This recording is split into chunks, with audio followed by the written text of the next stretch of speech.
पहाड़ों और नदियों से घिरा हुआ एक समृद्ध राज्य था सूर्यगढ़।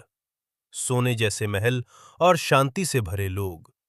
लेकिन इस कहानी की असली पहचान महल नहीं, बल्कि वहां रहने वाली एक राजकुमारी थी। उसका नाम था अनाया। अनाया सिर्फ एक राजकुमारी नहीं थी। उसकी आंखों में सवाल थे और दिल में अपने राज्य के लिए बेहद प्यार।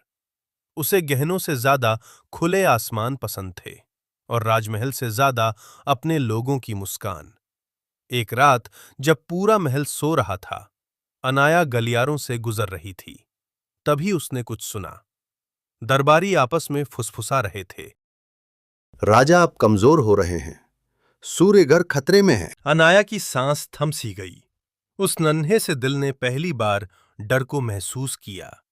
राज्य खतरे में था और उसके पिता। उसी रात राजा विक्रम की तबीयत बिगड़ गई।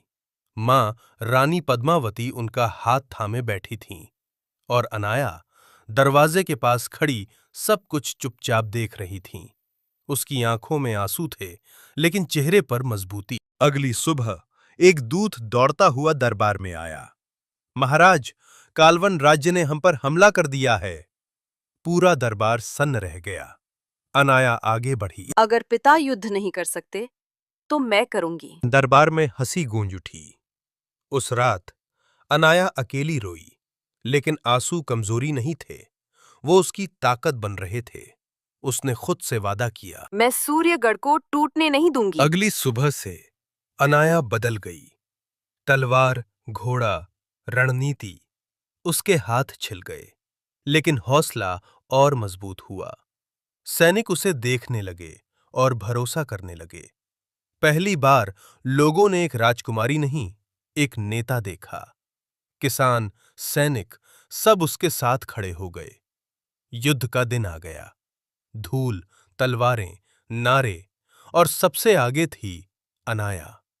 उसने डर को हराया और बुद्धि से युद्ध जीता। सूर्यगढ़ जीत गया।